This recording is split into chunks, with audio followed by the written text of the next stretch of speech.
मराठे वेदना घेऊन मुंबईत आलेत. मराठ्यांना खुश करायची संधी सरकारला आहे. मराठा आरक्षण देऊन आम्हाला खुश करा, जरांगेंचं विधान. दोन समाजांना एकमेकांसमोर उभं न करण्याचा आमचा प्रयत्न. दोन्ही समाजांना न्याय देणार, चर्चेनं मार्ग काढणं योग्य असेल. देवेंद्र फडणवीस यांची प्रतिक्रिया.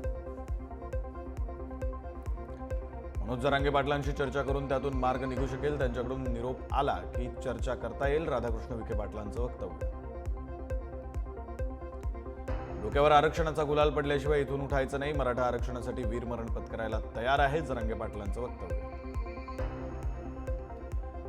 जरांगेंचा लढा आरक्षणासाठी नसून राजकारणासाठी. ओबीसी नेते लक्ष्मण हाके यांची टीका. तर जरांगे न्यायालयालाही जुमानत नसून ते हिटलर होऊ पाहतायत का, हाकेंचा सवाल. मराठा आंदोलकांनी शुक्रवारी मुंबईतील मंत्रालय परिसर घेरला. मंत्रालयाबाहेर आंदोलकांनी केली होती गर्दी. खासदार ओमराजे निंबाळकरांनी आंदोलनस्थळी जात घेतली मनोज जरांगेंची भेट. आझाद मैदानावर जात ओमराजे निंबाळकरांनी मराठा आंदोलनाला दिला पाठिंबा. मनोज जरांगे यांच्या समर्थन देण्यासाठी शरद पवारांच्या राष्ट्रवादीचे बीडचे खासदार बजरंग सोनवणेही सहभागी. मनोज जरांगे पाटलांच्या आंदोलनाला आमदार प्रकाश सोळंके आणि शरद पवारांच्या राष्ट्रवादीचे आमदार संदीप क्षीरसागर यांचा पाठिंबा. आंदोलनस्थळी घेतली जरांगे पाटलांची भेट. खेड आळंदी विधानसभेचे आमदार बाबाजी काळेंचा जरांगेंच्या मराठा आंदोलनाला पाठिंबा. बाबाजी काळे ठाकरेंच्या शिवसेनेचे आमदार. मराठा मोर्चात राजगुरुनगर आणि चाकण शहरात बाबाजी काळेंचा सहभाग.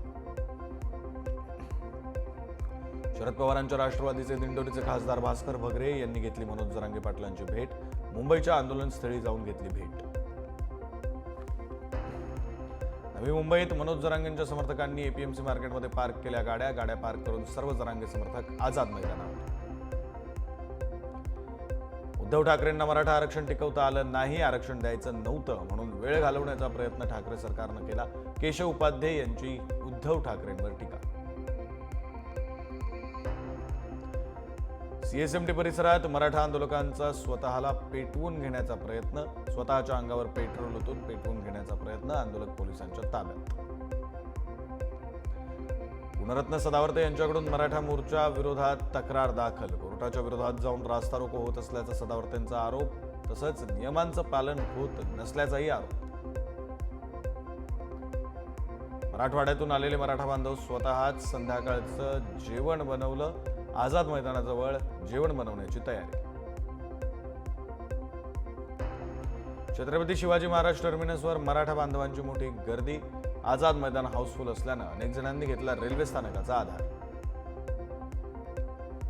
छत्रपती शिवाजी महाराज टर्मिनस स्थानकावर मराठा आंदोलकांची गर्दी. रुळावर उतरलेल्या आंदोलकांना पोलिसांनी हटवलं. प्रवाशांना अडचण येणार नाही याची काळजी घेण्याचं आंदोलकांना आवाहन. मुंबईतील सीएसएमटी परिसरातील सबवे आणि आसपासच्या परिसरातील दुकानं बंद. मराठा आंदोलकांची सीएसएमटी स्थानकातील संख्या पाहता दुकानं बंद. मुंबईच्या आझाद मैदानावर जरांगेंच्या समर्थनार्थ पावसात भिजत मराठा आंदोलकांची जोरदार घोषणाबाजी. जोरदार पाऊस असतानाही आंदोलक मैदानातून हलेनात. जरांगेंसोबत असलेल्या आंदोलकांसाठी जेवणाच्या वस्तू घेऊन येवला लासलगावातून मराठा बांधव मुंबईच्या दिशेने रवाना. हजारो भाकरी, चपाती, चटणीसह अनेक जेवणाच्या वस्तू घेतल्या सोबत. मराठा आरक्षणासाठी केंद्र सरकारनं विशेष अधिवेशन बोलावलं पाहिजे. काँग्रेस खासदार बळवंत वानखडेंची मागणी. येणाऱ्या काळात जरांगेंचं आंदोलन दडपलं जाईल. वानखडेंचं मोठं वक्तव्य.